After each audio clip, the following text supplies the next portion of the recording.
Hi, my name is Holly Hamilton. I am a young adult, new adult, chick lit, and romance author. I started my writing journey when I was a young girl. I went to a fine arts camp that my grandfather generously paid for. And at this camp, I was about 8 years old, 9 years old, and I was in a creative writing class. And this class started my love for writing stories. And my love of stories continued into high school, where I got involved with a creative writing club and a creative writing class for my senior year of high school. And during that time, I wrote lots of short stories about World War II and young adult characters. And at the time, I loved reading authors like Lori Halse Anderson, who wrote Speak. And I also liked reading books by Elizabeth Scott, like Bloom. And that's just a few of my favorite authors from back then. And they really inspired my own writing. I preferred the more dark YA genre at the time. Also, Ellen Hopkins was one of those authors that I enjoyed, and Rachel Vale, who wrote If We Kiss. So those are the types of books that I enjoyed reading, and some of those authors are not all dark YA, but of the two, Ellen Hopkins and Lori Halse Anderson really stuck with me as a writer. So they're my inspiration for becoming a YA, a new adult author. I really like coming of age stories. So my first book that I have 3 books published with Ukiyoto right now, but the one I'm going to tell you about today is my book, The Last Hula. The Last Hula is inspired from my grandma in particular, passed away last year in May during COVID. She didn't die from COVID, but she passed away, and I needed to find a way to express my grief. And so I wrote this book to help me understand my missing her.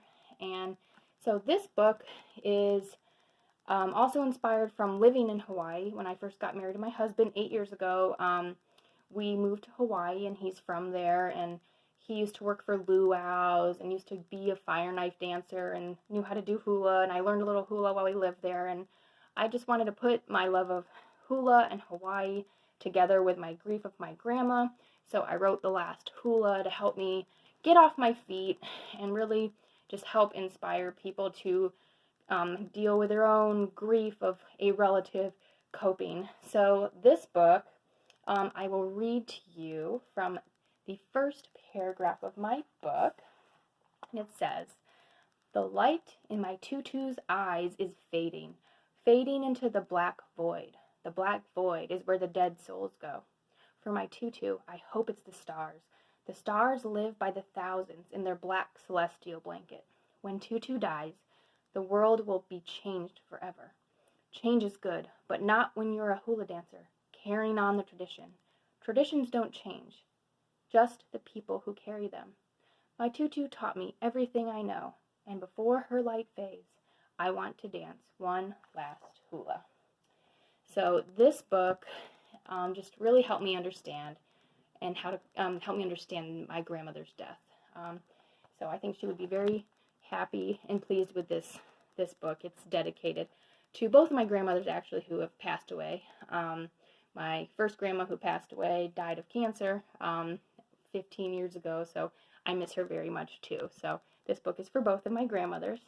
So yeah, my professional writing started after college. During college, I was a part of a journal, a news article writing thing, and that didn't last very long.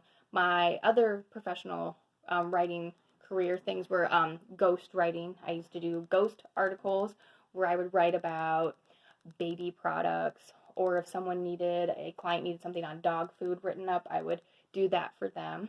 And I also did some freelance writing also for baby products and mommy columns and mother advice and just different types of food that you might give a baby. So that's what I did for my freelance articles. And currently I'm a Wattpad ambassador. I'm enjoying that very much. And I'm mentoring right now. I'm helping another girl get through her young adult book. And I also have won a few minor awards on Wattpad. But yeah, my love of writing really started during COVID, of book writing, of novel writing. I didn't really know that I could write novels until COVID happened. The world shut down, and I loved writing and writing poems, but my love for writing really blossomed last year. I just kept writing book after book after book, and people kept commenting and loving my books and saying that my books were just inspiring them and that I should try to get published. So I had one of my friends recommend Ukiyoto, and so I have loved partnering with Ukiyoto. They've just been really helpful with the whole process. I would highly recommend them. They just have been so great from day one. They've just been welcoming of my books, and they've really helped with my interior of my book. They've helped with cover and the back of my cover, just getting everything sized and formatted. And anytime something looked out of place, they didn't miss a beat. They just helped me fix it and just brought me on board, and we were on board together, and they just brought me on with just without a doubt, knowing that they would for sure help me with everything with the book. They have just been amazing at helping me promote my books on all their various platforms, and anytime I had a question, they were always there to answer it for me. So I thank them very much for helping me with my books and for helping me really spring forth in my writing career and helping me blossom as a new young adult author. So thank you for having me today. Goodbye.